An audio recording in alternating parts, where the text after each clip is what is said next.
welcome back muli sa ating channel. Isang magandang hapon, tanghali, gabi po sa ating lahat, sa ating mga minamahal nating mga OFW na laging sumusuporta sa aking YouTube channel, sa aking pagtulong po, pagcha-charity, paghanap ng mga matutulungan ng mga mahirap nating mga kababayan. Maraming salamat po sa suporta at pagmamahal po sa aking channel. So ngayon po ay pang-anim na araw na natin dito sa Provincial Hospital. At ngayong pong araw na ito ay dadalawin natin muli si Nanay Josie. Time check natin ay 11:40 po ng umaga. So mamaya cut off na po ng 12. So kailangan makapasok kami ngayon para hindi kami maabutan po ng cut off, kasi yung cut off ay 12 lang. So ngayon po ay papasok kami ngayon at punta namin si Josie at bisitahin namin kung ngayon natin malalaman po yung result po ng CT scan. Ayan, sana may result na po para ma-opera na po si Josie at ipagamot na po yung stroke na, yung mild stroke niya. Kaya pag-pray natin lagi po si Josie po, mga kalingap, para gumaling na po siya. Thank you po sa mga dasal niyo po, sa inyong suporta at pagmamahal niyo po kay Nanay Josie. So shout out po sa Rajil International Supporters, sa Rajil Fighters Nationwide, sa Rajil Really Good Vibes. Maraming salamat po sa inyong suporta. Siyempre sa dalawa nating tita, si Tita Lenore, Tita Mami Juliet, at siyempre si Tita Rosalie Molina. Shout out kay Sir Samuel Molina. Maraming salamat po sa suporta niyo po at pagmamahal sa aking channel. At pag-suporta din po ng channel ni Kuya Val Santos Matubang, Ate Edna Vlogs, at siyempre kay Kalingap Rap. So tara mga Kalingap, samahan niyo ako at puntahan natin si Josie. Tara mga Kalingap.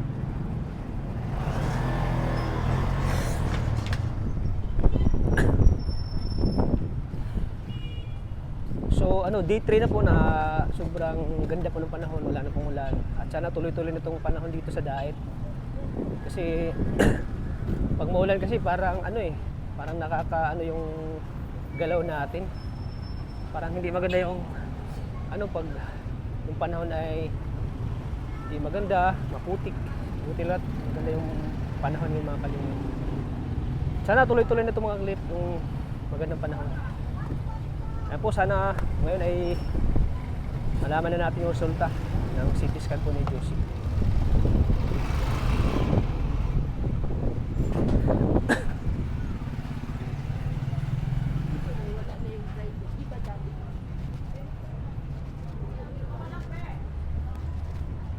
So ayan po mga Kalingap, dito na kami at nilipat na si Josie sa sa ward.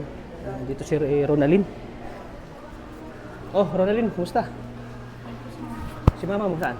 Ay, hindi na. Lipat na. Wala pa si Tita Belin. Ha? Wala pa po si Tita Belin. Wala pa si Tita Belin mo? Kagabi, halos nalagnat si mama. Nalagnat po. Na? Walang tigil, lagnat po. Lagnat. Ano, lagnat? Ilang beses po nanginig si mama. Dito, kumusta naman si mama mo? Pag mahirapan daw po mahinga, tutubuhan daw. Tubuhan? Tubo daw. Alaman po ako maichat sa mga... Alaman po ako maichat. Paano yun? Pag nahirapan daw maghinga, tutubuhan. Pag ayaw, mapirma lang.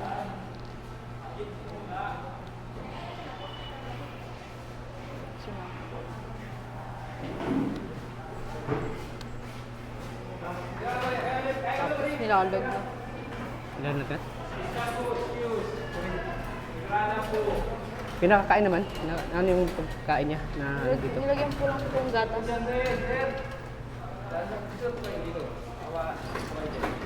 Gatas pa lang po. Ha? Gatas pa lang po pinapainom. Gatas? Bakit sinabing tutubuhan na daw? Pag nahirapan daw po huminga, tutubuhan daw. Pag hindi pumayag na magpatubo, mapirma. Pero wala pa namang final. Wala pa, pina-CT scan ulit. Tapos x-ray. Yung resulta andyan na? Wala pa. Antayin pa lang. Ayan po si mama. Ha? Tignan niyo.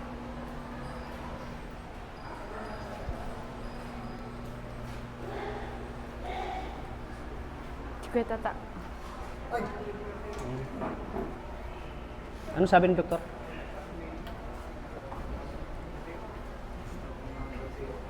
Ha? Tubuhan?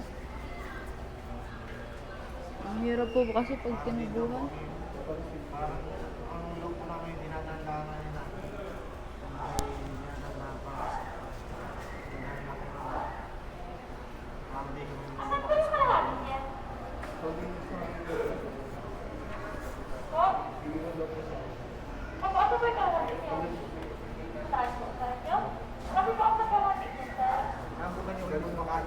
Ha?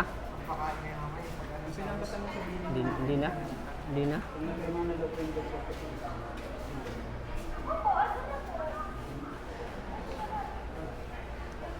Tubo daw.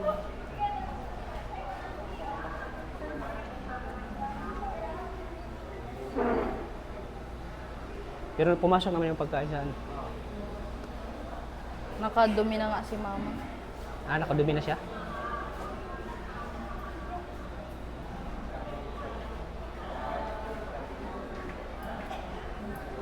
Yun agad yung sinabi sa amin pagbaba. Pag puan niya yan, nahirapan huminga. Tutubuhan.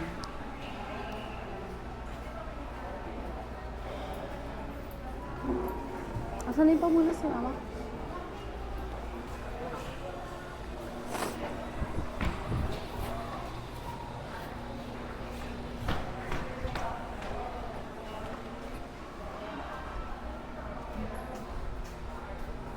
Kasi pag tinubuhan ako ng bara, Ha? pag tinubuhan na, mahirap pag tinubuhan. Mahirap na kasi. Dito din nga hindi nagtagal. Sa'yo mo nga.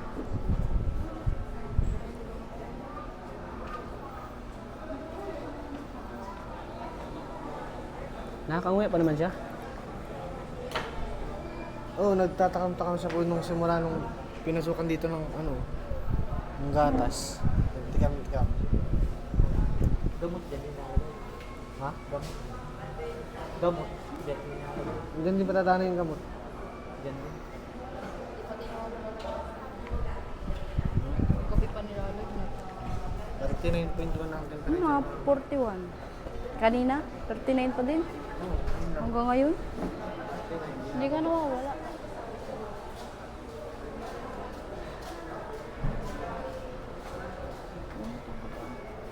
Ma, mama, ma, ma, ma, ma, ma, ma. Grabing init po niyan kagabi. 2 beses siya nang hinig. Ang tagal.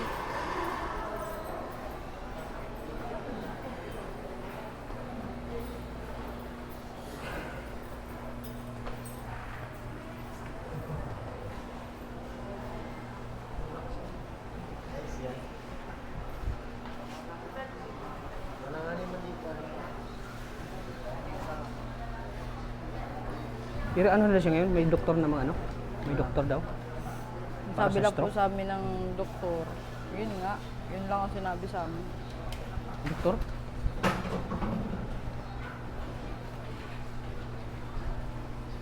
CT scan. Ano yan? CT scan. Result? Ano yun?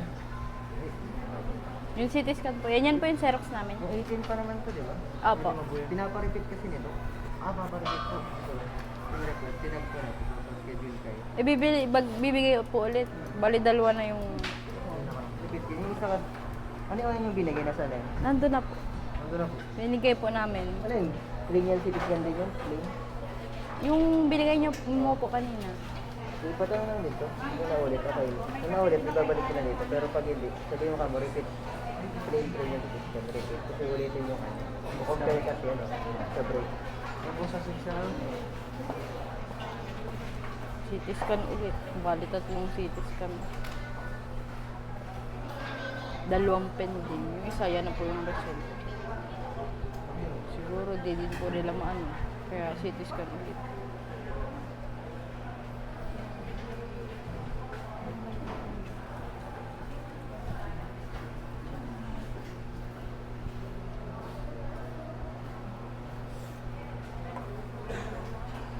Mamaya pa daw po si Tita Beli. Pagbaba pa lang namin, yun agad doon sinabi sa amin. Hmm? Yun agad po ang sinabi sa amin. Pagbaba ng doktor? Pagbaba po namin nila mama, kinausap agad ako. Sabi, ano yan, pag yan nahirapan huminga, tutubuhan yan. Pero kung ayaw nyo naman, mapirma kayo. Ayun ang sabi. Pag tinubuhan naman, lalong mahirap. Kasi kuya tata, pag tinubuhan, sasabay mo yung hinga. Sasabay mo yung hinga. Tapos pag hindi yun, ano yun, lalong masama. Kasi si Uwang, yung tito niya nga po, tinubuhan. Sasabay-sabay na parang natigakan. Doon na talaga namatay. Kaya nakakatakot ko magpatubo. Lalo na't gayaan. May tubo. Kanina pa siya natulog? Ganyan. Ha? Opo. Ganyan po. Ganyan lang po siya. Pag ginigising lang po namin, nagigising. In-x-ray nga po yan, tulog. Kaya tawag lang namin. Pahirapan pang gising. Hindi kagaya ng una. Na nagigising agad siya. Ano pati nilalagnat po ay. Kaya,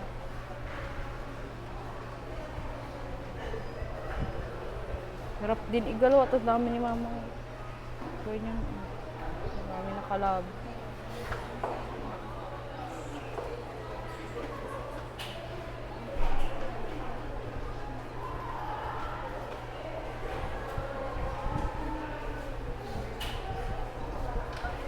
Nakakatakot.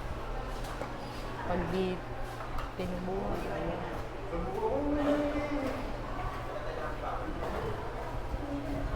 Umaga po bago mag-1. Ha? Bago mag-alauna. Ang lunch break ay.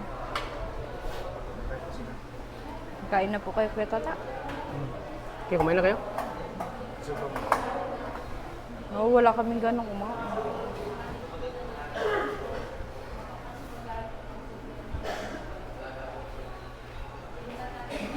Masa.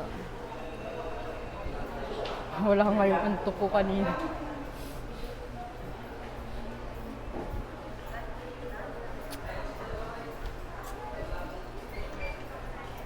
Yung doktor mismo nagsabi. Ano niya yan? Pag yan nahirapan lang, anya. Pag nahirapan lang. Tutubuhan namin yan. Kasi wala mo pa nakakasurvive sa ano. Kaso, Wala nakasurvive dyan. Swerte mo, kung makasurvive mo, swerte yan na lang. nakakita din ako dito na may tubo. Dito sa pwesto. Nahirapan daw siya huminga? Juicy? Nahirapan daw?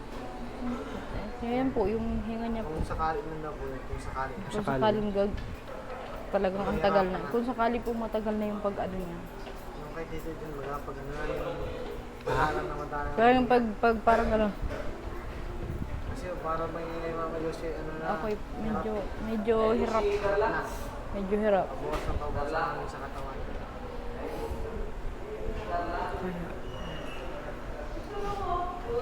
Medyo hirap na yung paghinga niya. Yun agad yung sinabi sa akin.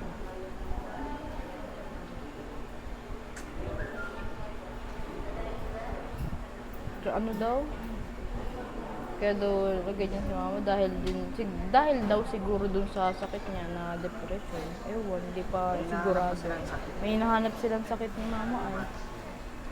Kasi sa stroke daw, maliliit lang sa utak bagay sa Oo, yung sa mga utak daw, maliliit lang daw ang ano. Tingin. Kaya ulit mo CT scan, tapos x-ray kanina. Ulit-ulit. Wala pa ako yung result. Ano result ng x-ray? Wala pa yung result. Yung ano yung... Oh, yung x-ray.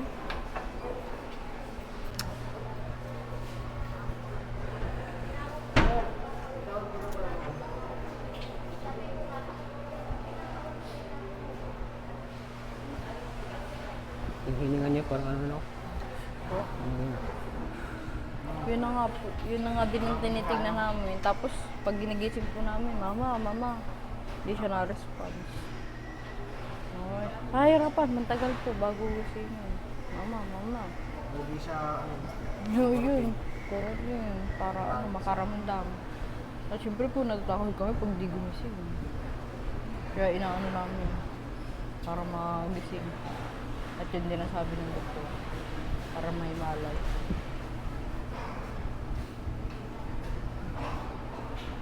Hindi ka namamanas si mama. Sabi pa ni Lola, clear ka. Mamanas? Mama namamaga. Hindi ko alam. Pamili. Kaya, Mukha.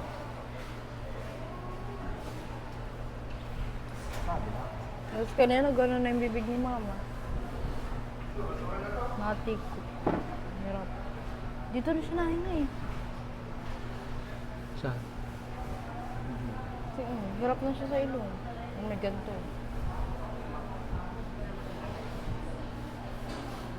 Hindi mo siya doon malala kay mama. Bakit? Yung hininga. Iba na ang hinga nun isa dito kay mama. Talagang angat-angat yung tiyan.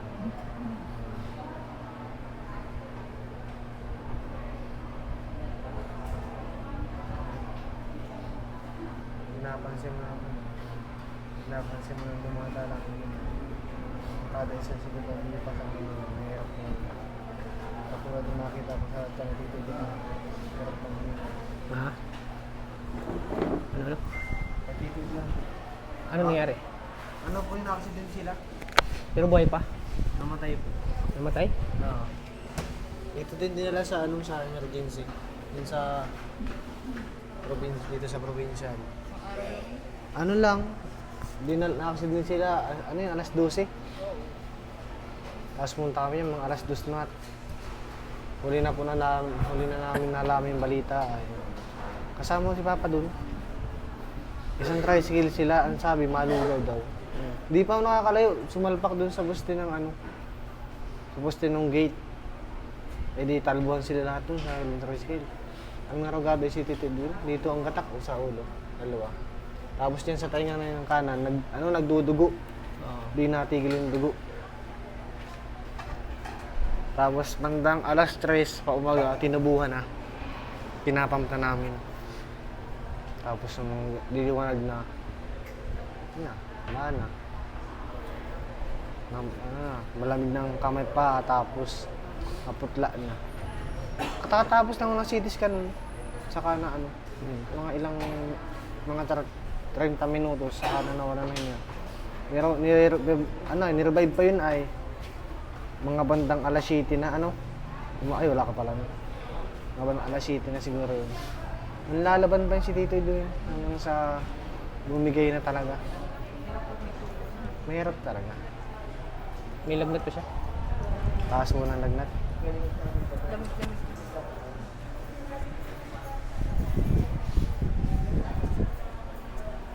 Kanina talaga, gabi talaga. Hindi ko tinatagal yung kamay ko kay mama at gawa ng maya ang pahid ko, punas ko kay Muna. mama.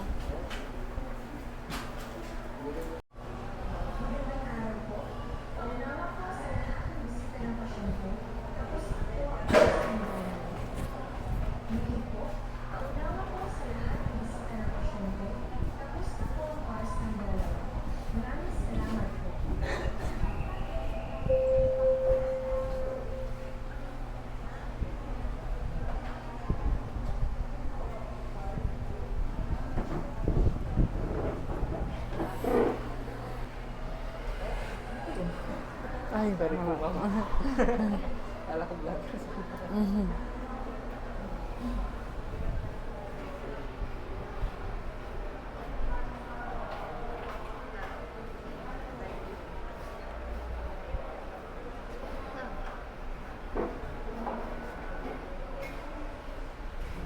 Ito po.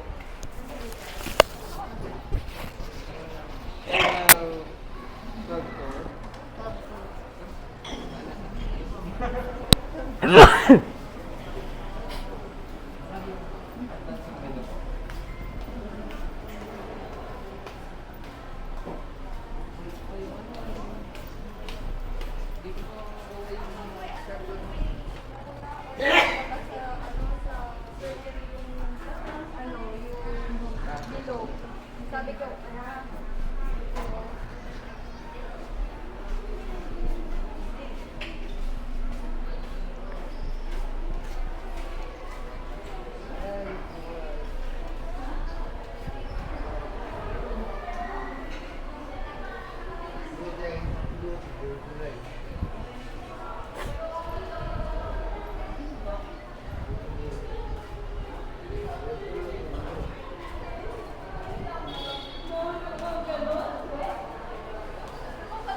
sa'yo. Ano decision mo?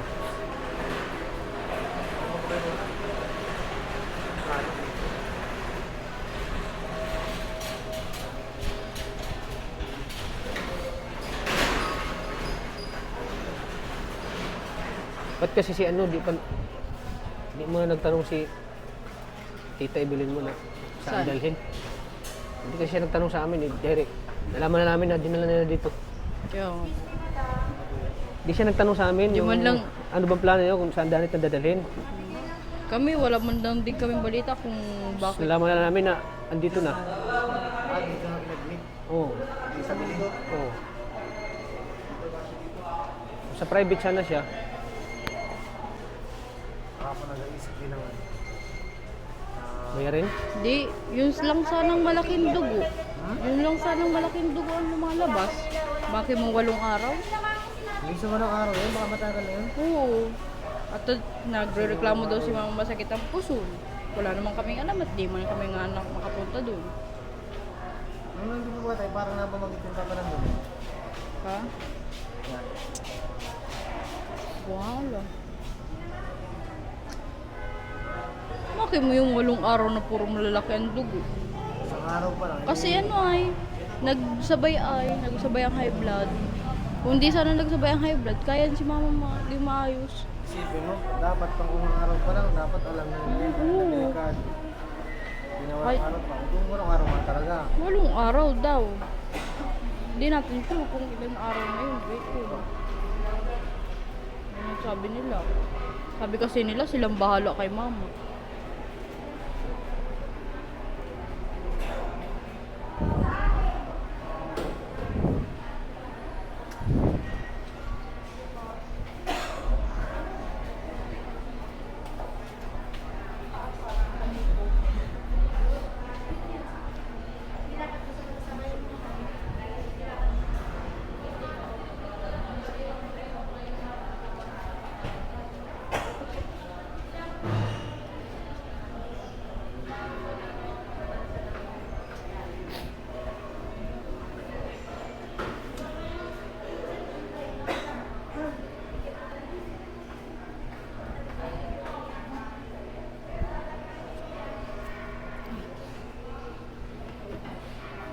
Napansin yung mga Kahapon, hindi Kahapon. ganyan hinika niyo. Kahapon. Hindi ganyan hinika niya. ganyan na. Medyo. Ngayon mas ano. Bakit? Pansin yung ining isang mas maano ba? Nakahigan lalaki. Nakadiver din. Oo. Ano niya lang. Nangatalo yun dyan. Ang sabi din dun, tutubuhan. Takot din sila magpatubo. Pinipahin sila na tutubuhan. Oo, at nga nakakatakot nga. Oo.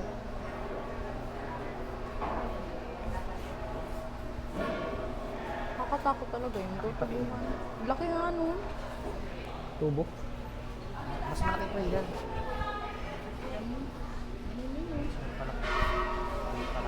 Ang paano yung tubo? Isasaksak ko sa Ganito. sa tiyan. Sa hanginan. Pag pinampo yun malubo yung tiyan niya. Dapat sabay sa paghinga. Pwede na sabay sa paghinga, nasugak ay. Lalo na kapag nagsugak na. Kawawa pati pag mag-dahil dyan, baklok magandaan. Oo. Nakakatalog sa mga pasyente. Tapos isi-CT scan. Bubuhat-buhat kay ma.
So ayan rin, bibigyan kita ng 1,000 para sa pang-lunch nyo, pang-gastos nyo dito. Oo. Ang kain namin. Yun, sana na gano'n na naman si mama, inagalaw na naman yung kamay niya. Nagalaw Sana, naman, nag-response na naman siya. No? tinakot agad ako ay nung doktor. Pagbaba namin ay yun agad ang sinabi sa Ano akin. sabi ng doktor? Yung ano nga po, tubo. Nakakaano. Ipag-pray lang natin, Ronalyn. Kaya, So ano naman siya, wala pa naman, Na-response okay naman yung mga balat niyo. ano po, Okay, parang nagalaw. normal lang naman yung balat niya. Nagalaw naman po. Nagalaw naman. Sana mag ano po. Oh, yan ang response naman siya. Sana Sige, dala. Ronalyn. Sige po, ingat po kuya. Sige po. Bye-bye.